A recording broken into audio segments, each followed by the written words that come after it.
नमस्कार, future express में आप सभी का स्वागत है। मैं हूं वीरेंद्र कुमार और मिड सेशन आपकी अप्रोच क्या हो और कैसे अप्रोच करना है। आई थिंक इस डिप को हम कोलैप्स हुए आज, हमने ऑलमोस्ट उस लेवल को छू लिया जिसकी हम पिछले 4-5 दिन से बात कर रहे थे। On the down side that was 50 week exponential moving average. पिछले 4 दिन से कमेंट्री में रोज मेंशन था। बहरहाल याद रखिएगा, आज सुबह सुबह जब गिफ्ट निफ्टी के पहले टिक्स आए, स्थिति ये नहीं थी, गिफ्ट निफ्टी करीब 100 अंक ऊपर था। बट स्पेशली जो यूएस के कोर्ट में जो निर्णय आया अदानी ग्रुप के खिलाफ और जो आरोप तय हुए, उस खबर ने ऐसा डेंट डाला कि पूछिए मत। वो इटसेल्फ अदानी ग्रुप के स्टॉक्स और पीएसयूज को लेकर कोलैप्स हो गया। आज सुबह की अप्रोच क्या थी? देखिए, सुबह हमारे पास क्या था? हमारे पास था ट्यूसडे का कोलैप्स, हमारे पास था 200 डे एक्सपोनेंशियल मूविंग एवरेज के जोन्स, हमारे पास बेस के तौर पे थे पुट राइटर्स जो कि करीब करीब 23,500 पे 23,400 पे प्लेस थे। मॉर्निंग के लेवल्स लेके आइएगा। बात क्या हुई थी कि नई तेजी करने के लिए आपको RS1 को क्रॉस करना पड़ेगा। प्लीज लेवल्स लेके आइएगा। और वो RS1 परसिस्ट कर रहा था करीब करीब 23,610 से लेकर 23,664 के जोन में। नई तेजी तभी करनी जब ये जोन पार कर जाए, और टिल द टाइम हम इसके नीचे हैं, हम रेंज बाउंड रहेंगे between RS1 and base 1। Base 1 screen पे लेके आइएगा, और बेस 1 था आपकी स्क्रीन पे, वो था करीब करीब वही जोन जो कि पिछले कुछ सेशंस का लो था। और पुट राइटर्स की ट्रैजेक्टरी थी both in weekly and monthly, that was 23459 and 390। आपको याद होगा मेरी कमेंट्री में भी क्लियरली मेंशन था और मैंने कहा भी था कि the moment you will collapse below 390, देखिए ये है दूसरा पुट राइटर का जोन 23,500 400। अब 23,390 को वायलेट करने का मतलब यह है कि सिंपली आपने दूसरे पुट राइटर के जोन को भी तोड़ दिया जो कि एक स्ट्रॉन्ग पुट राइटर था, और आपने 200 डेमो को तोड़ ही दिया। Then a collapse towards 233 is possible. वो 50 वीक एक्सपोनेंशियल मूविंग एवरेज है, और यकीन मानिए निफ्टी ने ऑलमोस्ट उस ट्रैजेक्टरी को छू लिया। आज का निफ्टी का लो था करीब 23,263। बट फ्रेंकली स्पीकिंग ये तो निफ्टी का सेटअप था जो कि क्लियर था कि अगर बेस टूटेगा तो यहाँ तक जाएगा। बट बैंक निफ्टी में मेरा ऐसा कोई अंदाजा नहीं था कि बैंक निफ्टी ऐसा करेगा। और बैंक निफ्टी इवन अगर आप देखें परसों तक, और लास्ट जब इसकी वीकली एक्सपायरी खत्म हुई थी, जब मंथली कॉन्ट्रैक्ट में डेटा शुरू हो गया था बनना, मेरे को बिल्कुल अंदाजा नहीं था कि बैंक निफ्टी कोलैप्स होगा। उस दिन भी 49,500, उस दिन 49,000, उसके बाद करीब करीब माफ कीजिएगा 49,500, 50,000, 50,500 तक पुट राइटर्स थे। तो ये कोलैप्स हुआ, और इसको कोलैप्स को जो फाइनेंस किया था, स्पॉन्सर किया था, वो था निफ्टी PSU बैंक्स ने। और स्टेट बैंक ऑफ इंडिया एक समय आज अपने 200 डे एक्सपोनेंशियल मूविंग एवरेज से भी नीचे ट्रेड कर रहा था। तो प्राइस डैमेज आज काफ़ी सिवियर हुआ एंड फ्रैंकली स्पीकिंग बहुत बहुत मुश्किल बाजार है। इस वक्त के स्टैट्स क्या कह रहे हैं? देखिए, बैंक निफ्टी पे व्यू बिल्कुल गलत निकला। हमारी अप्रोच थी कि हम अगर कोई डिप आएगा बेस 1 तक तो उसको बाय करेंगे, लेकिन ये खुलाई उसके नीचे तो कोई बात ही नहीं थी। अब आते हैं इस वक्त के स्टैट्स क्या कह रहे हैं। निफ्टी के स्टैट्स लेके आइएगा, कॉल राइटर्स और पुट राइटर्स। एक चीज़ याद रखिएगा, इट्स थर्सडे, तो इन स्टैट्स को पढ़ना काफ़ी ज़रूरी है। क्या कह रहे हैं इस वक्त के स्टैट्स? आपकी स्क्रीन पर 3 कॉल्स और पुट्स आएंगी। क्या जो सुबह प्राइस डैमेज हुआ दैट्स इनफ? हमने वो टारगेट्स अचीव करने के बाद कोई सीरियस पुल बैक के चांसेस क्रिएट किए हैं? No, not exactly. 23,200 पे पुट राइटिंग हुई है करीब करीब 76 लाख की। तो इंट्राडे में तो शायद हमने 23,250 235 का अगर आप देखें तो एक बेस बना लिया है। But on the higher side 23,400 पे जिस प्रकार की कॉल राइटिंग है, इसको पार करना मुश्किल है। 2 करोड़ कॉल बिकी है, 2.25 करोड़ का आउटस्टैंडिंग हुआ है। सो याद रखिएगा, अब ये बाजार है बिटवीन 390 410 जो सुबह का आज पहला बेस था, और बिटवीन 24,200। तो अब निफ्टी का जो जोन लग रहा है वो 24,200 250 नीचे, और ऊपर की तरफ 390 410। मैं इन सब चीज़ों पे आऊँगा, लेकिन इससे भी बहुत महत्वपूर्ण एक चीज़ है, और जो कि पूरी एक स्पेस को, टेलीकॉम स्पेस को परेशान कर रही है, और वो है सब्सक्राइबर बेस का घटना और ग्राहकों का कम होना। मेरे साथ मेरे सहयोगी असीम है इस वक्त, और हमारे पास कई कंपनियों के जो सितंबर के जो आंकड़े हैं, स्टैट्स हैं टेलीकॉम सब्सक्राइबर्स के, वो आ रहे हैं। असीम, मैं इस स्टैट्स को पढ़ पा रहा हूँ। लग रहा है असीम कि जो इन टेलीकॉम कंपनियों ने टैरिफ हाइक लिए थे, वो अल्टीमेटली वो थोड़ा सा नेगेटिवली इस पूरी इंडस्ट्री के लिए आई थिंक काम कर रहे हैं और सब्सक्राइबर्स का जो संख्या है वो काफ़ी घटा है, स्पेशली फॉर दोज कंपनीज जिन्होंने प्राइस हाइक लिए थे।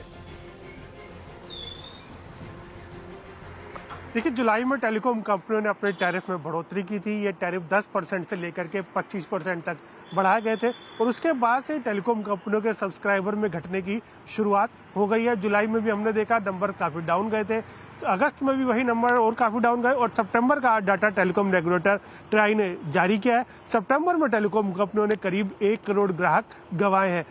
भारतीय एयरटेल ने करीबन 14 लाख ग्राहक गंवाए हैं, वोडाफोन आइडिया ने करीबन 15 लाख ग्राहक गंवाए हैं, जबकि रिलायंस जियो ने करीब 79 लाख ग्राहक गंवाए हैं। सिर्फ एकमात्र कंपनी है बीएसएनएल जो कि अपनी 4G सर्विसेज की शुरुआत कर रही है और जिसने अपने टैरिफ में बढ़ोतरी नहीं की थी। उसने अपने कस्टमर जोड़े करीब 8 लाख के आसपास कंपनी ने नए कस्टमर जोड़े। तो टेलीकॉम कंपनियों को जो टैरिफ बढ़ाई थी उसका फायदा भी हो रहा है क्योंकि उनके आरपूज लगातार बढ़ रहे हैं और उनके आरपूज में भारी तेजी देखने को मिली है और जो सब्सक्राइबर थे उनके लगातार कम हो रहे हैं। खासतौर पर भी जो लोग अभी तक 2 सिम का इस्तेमाल कर रहे थे या जो प्राइस सेंसिटिव कस्टमर थे वो जो सस्ते ऑपरेटर हैं उनके पास ज़्यादा शिफ्ट कर रहे हैं और जिनके पास 2 सिम थे वो उसका इस्तेमाल कम कर रहे हैं, अब 1 सिम की तरफ जा रहे हैं। तो कंसोलिडेशन आपको थोड़ा सा सब्सक्राइबर के अंदर आने वाले दिनों में और होता हुआ दिखाई देगा। चलिए अब एक काम करते हैं। असीम, बहुत बहुत शुक्रिया। आज समय का थोड़ा अभाव है वरना बात भी करता मैं इंडिविजुअल कंपनियों के आधार पे। क्या बहुत बहुत शुक्रिया। तो यहाँ पे प्राइस हैक का इम्पैक्ट है और यहाँ पे सब्सक्राइबर बेस जो है वो हल्का घटा है सितंबर में भी। अच्छा, याद रखिएगा निफ्टी के लिए रेंज जो है वो फाइल बताता हूँ, इट्स बिटवीन 23410390 और नीचे की तरफ 23250 और क्लोजिंग में अगर हम किसी भी सर्कमस्टेंसेस को में 23250 या फिर 200 को तोड़ते हैं तो फिर पेन बढ़ जाएगा। और एक और बात याद रखिएगा, पुल बैक भी है इस बाजार में। तो अगर आपने जो कॉल राइटर्स का जोन है 410 390 जहाँ 23,400 सबसे स्ट्रॉन्ग कॉल राइटिंग है, अगर आप उसको पार करते हैं तो एक शॉर्ट कवरिंग स्विंग भी ड्यू है। और बैंक निफ्टी में टिप्पणी नहीं करूंगा क्योंकि बैंक निफ्टी में जो सुबह का आउटलुक था वो बिल्कुल अगर आप देखें तो उसके अगेंस्ट प्राइस बिहेवियर है, तो ऑलरेडी इस पर कोई गैस वक्त नहीं करूंगा। प्रशांत हमारे साथ मौजूद है। प्रशांत, गुड आफ्टरनून, कार्यक्रम में स्वागत है आपका। प्रशांत, थोड़ा समय का अभाव है, बताइए आपका इस वक्त 3 ट्रेड्स क्या रहेंगे? जी वीरू जी, गुड आफ्टरनून सभी दर्शकों को नमस्कार। तो 3 ट्रेड्स वीरू जी तीनों ही लॉन्ग साइड पे रहेंगे। फर्स्ट पिक होगा अल्ट्राटेक सीमेंट। इसको अगर हम देखें तो 200 दिनों के एवरेज पे अच्छा प्राइस एक्शन नजर आ रहा है, बैक बाय स्ट्रॉन्ग वॉल्यूम। तो यहाँ पे मेरा स्टॉप लॉस होगा 10,685 10685। जो टारगेट में देख रहा हूँ वो 11,200 से लेके 11,250 11,200 250 तक होंगे। नेक्स्ट पिक मेरा इप्का लैब्स होगा। यहाँ पे मेरा स्टॉप लॉस होगा 1545 1545 और जो टारगेट में देख रहा हूँ वो 1640 1640 तक देख रहा हूँ। और लास्ट पिक मेरा लालपात लैब होगा। यहाँ पे करीबन 2990 यानी 3000 के नीचे स्पॉट स्टॉप लॉस रख के लॉन्ग जाना चाहूंगा। टारगेट होगा करीबन 3085 3085, सारे स्पॉट लेवल से। ओके, बाकी ट्रेड्स आपके प्रशांत? जी वीरू जी, इप्का लैब्स, अल्ट्राटेक सीमेंट और लालपत लैब, ये 3 पिक्स होंगे।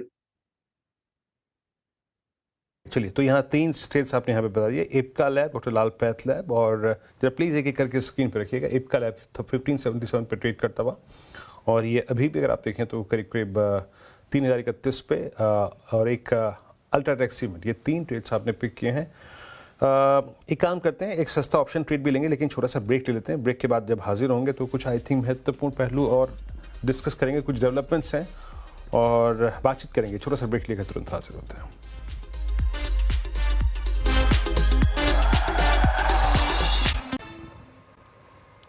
जी वीरू जी, यहाँ पे ऑप्शंस चुनते हुए मैंने 2 चीजों का ध्यान रखा है कि किसका वीकली टाइम फ्रेम स्ट्रांग है और 20 दिनों के वीकली एवरेज के बहुत ऊपर है और डेली में वॉल्यूम्स अच्छे हैं। तो इसमें एमसीएक्स फिट हो रहा है और एक अच्छे सपोर्ट से विद वॉल्यूम बाउंस हुआ है। तो इसकी जो नवंबर महीने की 6400 6400 स्ट्राइक प्राइस की कॉल ऑप्शन है, करीबन 60 के आसपास काम कर रही है, 60 के आसपास। यहाँ पे 33 के नीचे बिलो 33 स्टॉप लॉस रख के लॉन्ग जाने की सलाह होगी बाय करने की।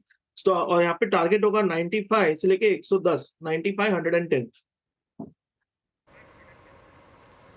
ओके, एमसीएक्स की 6400 की कॉल। आज मैंने इसको अपनी टीम में भी इंक्लूड किया था। एमसीएक्स एक बहुत अच्छा इसने सपोर्ट लिया था 50 डे एक्सपोनेंशियल एवरेज पे, वहाँ से पुल बैक लिया था और अब ऑलमोस्ट ये हाई पे ट्रेड करता हुआ।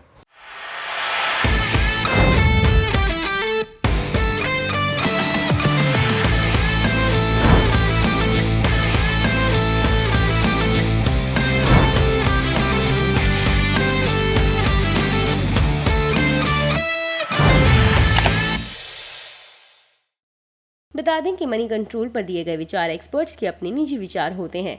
वेबसाइट या मैनेजमेंट इसके लिए उत्तरदायी नहीं है।